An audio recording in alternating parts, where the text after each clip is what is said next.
I adjusted my simple black dress in the mirror of my penthouse apartment, deliberately choosing the plainest outfit in my closet.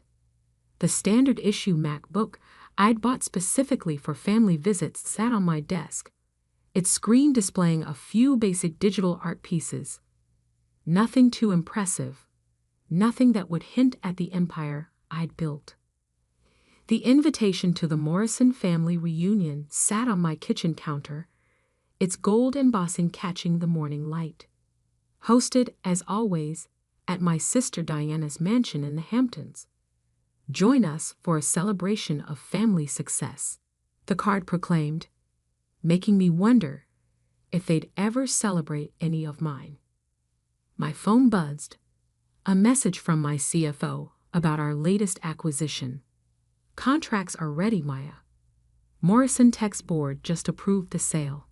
They have no idea Dreamscape Animation Studios is the buyer. I smiled, tucking the phone into my purse. 10 years of carefully hiding my success was about to pay off in the most satisfying way possible. The drive to the Hamptons gave me time to reflect on how I'd gotten here. Growing up in the Morrison family meant one thing: business was everything. My father, James Morrison, had built Morrison Tech from the ground up, turning it into a respected name in enterprise software. My sister Diana had followed perfectly in his footsteps, getting her MBA from Harvard and rising through the company ranks. And then there was me, the disappointment, the daughter who spent her time diddling in notebooks instead of studying business strategies. Art isn't a career, Maya, my father would say, his voice heavy with disapproval.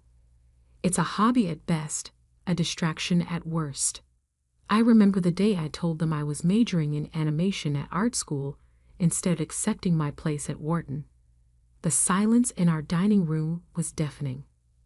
"You're throwing your life away," Diana had said, while our mother quietly dabbed at her eyes with a napkin, as if I'd just announced a terminal illness.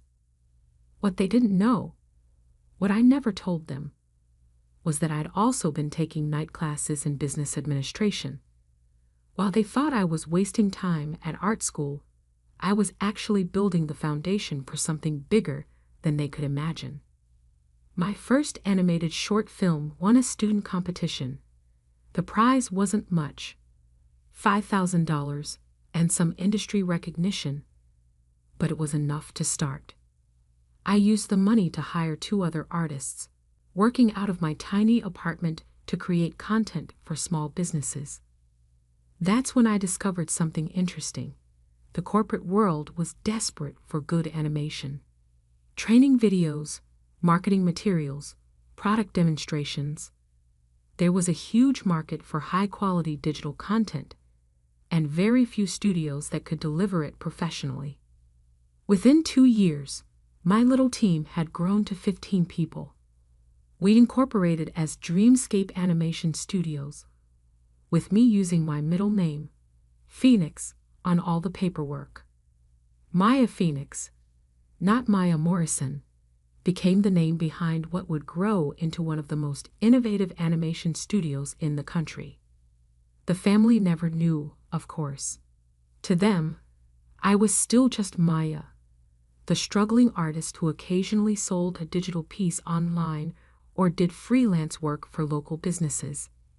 Every time they asked about my career, I gave them just enough information to maintain the illusion. Diana's mansion came into view, its manicured lawns and perfect landscaping exactly what you'd expect from someone who measured success in square footage. Cards lined the circular driveway, all luxury brands, all making my deliberately modest Honda Civic look even more out of place. I parked at the far end of the drive, taking a moment to check my reflection again. I'd left my designer clothes at home, worn minimal makeup, kept my hair simple. Everything about my appearance had been carefully curated to maintain the image my family had of me. The struggling artist, the family disappointment. "Maya," my mother's voice carried across the driveway as I approached the house. "We were starting to wonder if you'd make it." I returned her air kiss, noting how her eyes quickly scanned my outfit, probably calculating its cost and finding it appropriately underwhelming. "Traffic," I explained, following her into the house, "and I had to finish a commission." "Oh, someone actually paid for your drawings?" The pause before drawings was subtle but deliberate. If she only knew that just yesterday I'd signed off on a $50 million contract with a major tech company for a series of animated training programs. Instead, I smiled sheepishly. Just a small business website. Nothing exciting. The house was exactly as I remembered it from previous gatherings. Ostentatiously decorated, designed to showcase the Morrison family's success. Photos lined the walls. Diana at her Harvard graduation, Diana with the Morrison Tech Board, Diana on the cover of Business Weekly. The single photo of me was from high school, before I'd disappointed everyone by choosing art over business. The great room was already full of relatives when we entered. Conversations about stocks, mergers, and market trends filled the air. My cousin James was holding court near the fireplace, talking about his hedge fund's latest acquisition. Aunt Patricia was showing off photos of her son's new startup. And there, in the center of it all, was Diana, perfectly coiffed in what I recognized as a $12,000 Oscar de la Renta dress. "Maya," she called out, her voice carrying that familiar note of condescension. "I'm so glad you could take time away from your art to join us." She embraced me briefly, careful not to wrinkle her dress. "You look," she paused, searching for a diplomatic word, "comfortable." "Thanks," I said, pulling at my target dress self-consciously, playing the part she expected. "Your dress is beautiful." "Oscar de la Renta," she confirmed, smoothing the fabric. "A little celebration for closing our latest acquisition. Morrison Tech just bought out our biggest competitor in the enterprise software space." I bit back a smile. If only she knew that in less than 24 hours, Morrison Tech itself would belong to my little art studio. "That's wonderful," I said. "Things must be going well." "Better than ever," she beamed. "In fact, I was just telling everyone about our next big move. We're branching into digital content creation, animations for corporate training, marketing, that sort of thing." My heart skipped a beat. This was exactly why I'd moved to acquire Morrison Tech. They were planning to enter my territory, potentially becoming a major competitor. Instead, they were about to become part of my empire. Not that Diana knew that yet. "Animation?" I asked innocently. "That sounds complicated." Diana laughed, the sound carrying across the room. "Oh, Maya, it's all business strategy. The actual drawing part is just technical work. We'll hire people for that. People like," she gestured vaguely in my direction. "Well, Other relatives had drifted over, drawn by Diana's laugh. "Still drawing cartoons, Maya?" my cousin James asked, not bothering to hide his smirk. My fund is always looking for administrative assistants if you want a real job." "Thank you," I said quietly. "But I'm doing okay with my art." "Okay?" Diana raised an eyebrow. "Is that why you're still driving that old Honda? Still living in that tiny apartment?" They had no idea that I owned the entire building where my tiny apartment was located, or that my car collection included a Porsche and 2 Teslas. The Honda was just for family visits. "I get by." I shrugged. "Not everyone needs a mansion." "Getting by isn't the same as succeeding." My father's voice came from behind me. I turned to find him watching me with that familiar look of disappointment. Diana's latest deal is worth more than you'll probably make in your entire life drawing pictures. I felt a flash of anger but pushed it down. In less than a day, they would all learn just how wrong they were. The contracts were signed, the press release written.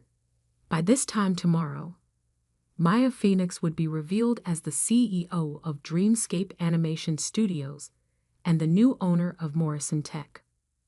But for now, I just smiled and excused myself to get a drink.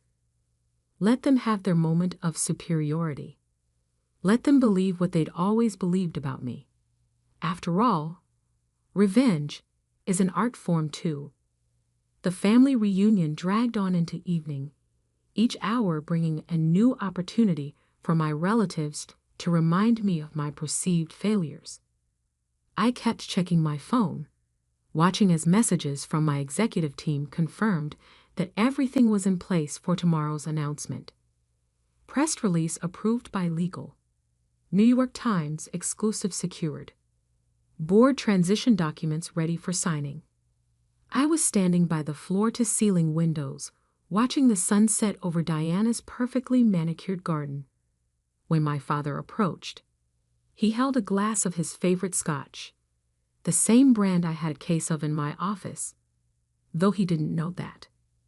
"Maya," he said, his voice carrying that perpetual note of disappointment, "your mother and I have been talking." I braced myself. These conversations never ended well. "Diana's new digital content division will need artists," he continued.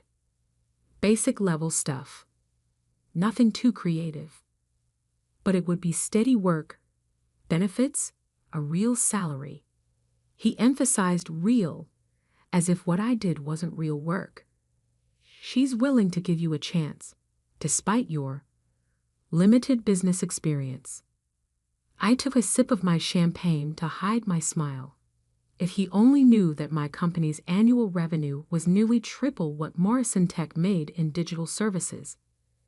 "Thank you, Dad, but I'm okay with my freelance work." He sighed heavily. "Maya, you're 32 years old. Don't you think it's time to stop playing around with drawings and join the real world? Look at your sister. She's made something of herself." Through the window's reflection, I could see Diana holding court among our relatives, probably sharing another story of her business triumphs. She'd always been good at that, making sure everyone knew exactly how successful she was. "I know you think art is just playing around," I said carefully, "but there's more to it than you realize." "Is there?"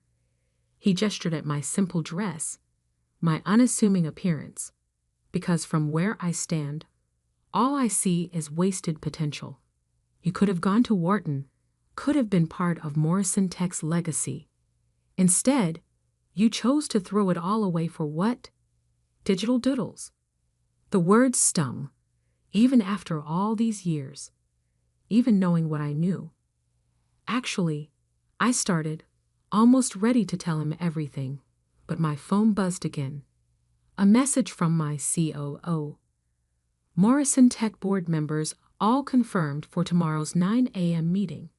They have no idea what's coming." I swallowed my confession. Less than 12 hours. I could wait that long. "Actually what?" my father prompted. "Nothing," I said. "You're right. I made my choices." He shook his head and walked away, leaving me to watch the final rays of sun disappear behind the trees. Across the room, I heard Diana's laugh ring out again. "Maya's always been different," she was saying to our Aunt Patricia. "Some people just aren't cut out for real success. At least she's finally accepting the hand up we're offering." I checked my watch. 7:30 p.m. In less than 14 hours, everything would change. The rest of the evening passed in a blur of subtle jabs and condescending offers of help. Cousin James offered to teach me basic business accounting. Aunt Patricia suggested her daughter could help me build a proper website for my little art business. Even my mother got in on it, quietly showing me job listings for graphic design positions at local marketing firms. Through it all, I maintained my facade of quiet resignation, playing the role of the struggling artist they all expected me to be. But inside, I was counting down the hours. Finally, as the party wound down, Diana cornered me by the coat check. "I hope you'll seriously consider Dad's offer," she said, her voice dripping with folks' concern. "The position wouldn't be anything too challenging. Just basic artwork for corporate presentations, employee handbooks, that sort of thing. We'd start you at an entry-level salary, of course, but it's better than whatever you're making now." I thought about my penthouse office overlooking Central Park, about the team of over 200 artists and animators who worked for me, about the groundbreaking projects we were developing that would revolutionize digital animation. "I'll think about it," I said. "Don't think too long," she advised. "Once we announce our expansion into digital content next week, we'll have plenty of qualified applicants. I'm only offering because you're family." I nodded, accepting my cope from the attendant. "Speaking of announcements, will you be at the office tomorrow?" "Of course," she said proudly. 9 a.m. sharp. We have a major meeting with our mystery buyers. Some big animation studio is interested in partnering with us. She smirked. "See what happens when you think bigger than just drawing pictures." "Good luck with the meeting," I said, turning to leave. "Maya," she called after me. "That outfit you're wearing, if you do decide to take the job, you'll need to dress more professionally. Appearance matters in the corporate world." I looked down at my intentionally modest dress, thinking of the closet full of designer clothes waiting at home. I'll keep that in mind. Driving home, I finally let myself feel the full weight of what was about to happen. 10 years of hiding my success, of letting them believe I was a failure, all leading to this moment. Back in my penthouse, I hung up my struggling artist costume and changed into silk pajamas that cost more than Diana's precious Oscar de la Renta dress. My real laptop, not the prop I took to family functions, was open on my desk, displaying the final acquisition documents for Morrison Tech. A message popped up from my assistant. "Everything set for tomorrow. Car will pick you up at 8:30 a.m. The Morrison Tech board doesn't know you're attending the meeting." I poured myself a glass of scotch, the same brand my father had been drinking, and walked out onto my terrace. The city lights sparkled below, a canvas of electric stars. Somewhere out there, Diana was probably still basking in her imagined triumph, telling her husband about her plans to give her struggling artist sister a chance at a real career. My phone rang, the private line only my executive team had access to. It was Marcus, my COO. "Maya," he said when I answered, "just wanted to confirm you're ready for tomorrow. Once we make the announcement, everything changes. Your family? They'll finally see the truth." I finished. "All of it. Are you sure you want to do it this way? We could send someone else to the meeting. Keep your identity private a little longer." I thought about my father's disappointment, Diana's condescension, all the years of being treated as less than because I chose art over their version of success. "No," I said firmly. "I want to be there. I want to see their faces when they realize who they're really dealing with." After hanging up, I stayed on the terrace for a long time, thinking about the journey that had brought me here. Every dismissive comment, every patronizing offer of help, every family gathering where I'd had to bite my tongue, it had all led to this moment. Tomorrow, they would learn that the daughter they dismissed as a failure had built something bigger than they could imagine. Tomorrow, they would understand that success doesn't always look the way they think it should. Tomorrow, Maya, the struggling artist, would be revealed as Maya Phoenix, CEO of Dreamscape Animation Studios and the new owner of Morrison Tech. I smiled, raising my glass to the city lights. The art of deception was about to become a masterpiece of revelation. The Morrison Tech boardroom looked exactly as I remembered it from childhood visits, all mahogany and leather, old money and older pride. I stood in the private elevator, wearing a custom channel suit that cost more than 6 months of the entry-level salary Diana had condescendingly offered me. "Ready, Miss Phoenix?" Marcus asked beside me. We'd worked together since the beginning. When Dreamscape was just 3 people in my apartment, I checked my reflection in the elevator's mirrored walls. Gone was the carefully cultivated image of the struggling artist. Today, I looked every inch the CEO I truly was. "Ready?" I confirmed, just as the elevator doors opened to the executive floor. Diana was already in the boardroom, speaking animatedly to the other board members. My father sat at the head of the table, looking imperial in his custom suit.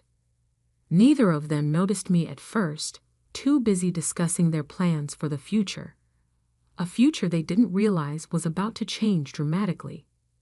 "The Dreamscape representatives should be here any minute," Diana was saying. "Once we finalize this partnership, Morrison Tech will dominate the digital content space." "Actually," I said, stepping into the room, "there's been a slight change of plans." The room fell silent. Diana's mouth dropped open, her professional composure cracking for the first time I could remember. "Maya?" My father stood up, confusion evident on his face. "What are you doing here?" "This is a private board meeting." I smiled, placing my briefcase on the table. "I know exactly what this meeting is. In fact, I called it." "This is ridiculous," Diana snapped, recovering her voice. "Security." "Won't be necessary," Marcus said smoothly, stepping forward. "Miss Phoenix has every right to be here." "Phoenix." Diana's eyes narrowed. "Her name is Morrison." "Actually," I said, opening my briefcase and beginning to distribute documents, "Maya Phoenix is my professional name. The name I used to build Dreamscape Animation Studios from the ground up. The name that's about to become very familiar to everyone in this room." The blood drained from my father's face as he looked down at the documents I'd placed in front of him. Acquisition papers, final sale contracts, press releases ready to go. This is impossible," he whispered. "Is it?" I took my place at the opposite end of the table. "Let me tell you a story about a girl who loved art and business equally. Who took night classes in business administration while attending art school. Who saw an opportunity in the market for high-quality corporate animation and built a company that now grosses over $100 million annually." Diana was frantically flipping through the papers, her hands shaking. You're Maya Phoenix, the CEO of Dreamscape?" "The same," I confirmed. "The company you've been trying to partner with, it's mine, has been since I founded it 10 years ago, right around the time you all decided I was throwing my life away." But you're just an artist," Diana stammered. "You live in a tiny apartment. You drive a Honda." I couldn't help but laugh. "I own the building where that tiny apartment is located. The Honda is just what I drive to family functions. Would you have preferred I showed up in my Porsche? Given you one more thing to assume I couldn't afford." My father was still staring at the documents, particularly the page showing Dreamscape's current market valuation. "All this time," he murmured. "All this time," I agreed. "Every family gathering where you mocked my career choice. Every condescending offer of help, every comparison to Diana's real success. I was building something bigger than Morrison Tech could ever dream of being. Why? Diana demanded. Why hide it? Why let us think? Because you never would have accepted it. I cut her off. You would have tried to take control, to make it part of the Morrison Tech empire. You would have turned my vision into just another division of your company. I needed to build this my way, on my own terms. I stood up, smoothing my designer suit. And now, as of 9 a.m. this morning, Dreamscape Animation Studios is the proud owner of Morrison Tech. We'll be restructuring the company, focusing on innovation rather than tradition. Diana, your position as CEO will be eliminated, though you're welcome to interview for a role in our creative department. Father, you'll be transitioned to an advisory role until your retirement next month. The silence in the room was absolute.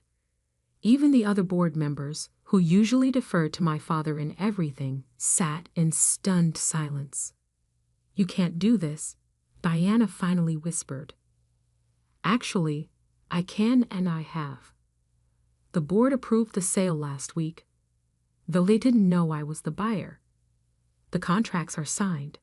The press release goes out in, I checked my watch, approximately 10 minutes. As if on cue, my phone buzzed. The New York Times exclusive was live. Art meets tech. Dreamscape Animation Studios acquires Morrison Tech in surprise deal. CEO Maya Phoenix reveals plans for digital innovation. I turned my phone around, showing them the headline. By the way, Diana, about that entry-level position you offered me yesterday, I'll have to decline. I'm afraid I'm overqualified. The next hour was a blur of legal formalities, shell-shocked board members signing transition documents, and my father sitting in stunned silence at the head of the table that was no longer his to command. As the board members filed out, leaving just my family, Diana finally found her voice again. All these years, she said, her voice hollow, you let us believe you were struggling. You let us pity you. No, I corrected her. You chose to pity me. You chose to see what you expected to see. The failed artist, the family disappointment. You never once considered that I might be capable of more. My father stood up slowly, looking older than I had ever seen him. Mina, save it, I said, but not unkindly. I didn't do this for revenge. I did it because it was the right business decision. Dreamscape needs Morrison Tech's infrastructure to expand, and Morrison Tech needs our innovation to survive in the modern market. I gathered my things, preparing to leave. There will be a family dinner tonight at Le Bernardin to formally announce the merger. I trust you'll both be there. They nodded mutely. Good. Oh, and Diana? I paused at the door. To dress professionally. Appearance matters in the corporate world, after all. The ride back to my office was quiet. Marcus knew me well enough to let me process everything in silence. It wasn't until we were in my penthouse office, overlooking the city, that he spoke. Feel good? I looked out at the city, thinking about the path that had led me here. It feels right, like finally finishing a painting I've been working on for 10 years. My phone was flooding with messages. Relatives who had suddenly seen the news, who were just now discovering that the struggling artist they dismissed was actually one of the most successful CEOs in the digital media space. Cousin James, who had offered to teach me basic accounting, had already sent 3 messages asking if we could discuss potential synergies with his hedge fund. Aunt Patricia, who'd suggested her daughter help me build a website, was calling repeatedly. Even my mother had texted, Why didn't you tell us? I left them all unanswered. They'd have their chance to talk at dinner tonight. Instead, I opened my laptop and began working on the speech I would give to Morrison Tech's employees tomorrow. They needed to know that while leadership was changing, their jobs were secure, as long as they were willing to embrace innovation and creativity. A final message came through from Diana. I need to understand. Please, can we talk before dinner? I thought about it for a long moment before replying. Come by my office, the real one. Top floor of the Phoenix building on 5th Avenue. The security desk will be expecting you. An hour later, Diana stood in my office, looking distinctly uncomfortable. Her eyes darted around the space, taking in the original artwork on the walls, the view of Central Park, the clear evidence of success she'd never noticed before. Why? She asked simply. Why what? Why did I hide my success? Why did I buy Morrison Tech? Why did I let you all believe I was a failure? All of it. I gestured for her to sit, because you and Dad never would have accepted my success on my terms. You would have tried to make it fit your definition of achievement. Board meetings, quarterly reports, traditional corporate structure. But Dreamscape succeeded precisely because it wasn't traditional. We innovate. We create. We do things differently. But we're family, she protested. We could have helped. Like you helped yesterday. I raised an eyebrow, offering me an entry-level position out of pity. That's not help, Diana. That's control. She had the grace to look embarrassed. I never knew, never even suspected, because you never looked. None of you did. You saw what you expected to see, the artistic sister who couldn't cut it in the real world. You never considered that art and business might not be mutually exclusive. Diana was quiet for a long moment, looking out at the city view. What happens now? Now we move forward. Morrison Tech becomes part of Dreamscape, and we build something new together. If you're willing to learn, to adapt, there could be a place for you here. But not as CEO. Not anymore. She nodded slowly, understanding dawning in her eyes. You're not just my little sister anymore, are you? I never was just your little sister, I corrected her. You just never saw who I really was. That evening, as I stood addressing our extended family at Le Bernardin, I saw something I'd never seen before in their eyes. Respect. Not pity, not condescension, but genuine respect. To new beginnings, I raised my glass, and to the art of success. Later that night, back in my penthouse, I opened my old sketchbook, the one I'd carried through art school, filled with the early concepts that would become Dreamscape's first projects. On the final page, I'd written a quote that had guided me through all these years. The greatest art lies in hiding your mastery until the perfect moment of revelation. I smiled, closing the book. My masterpiece was finally complete.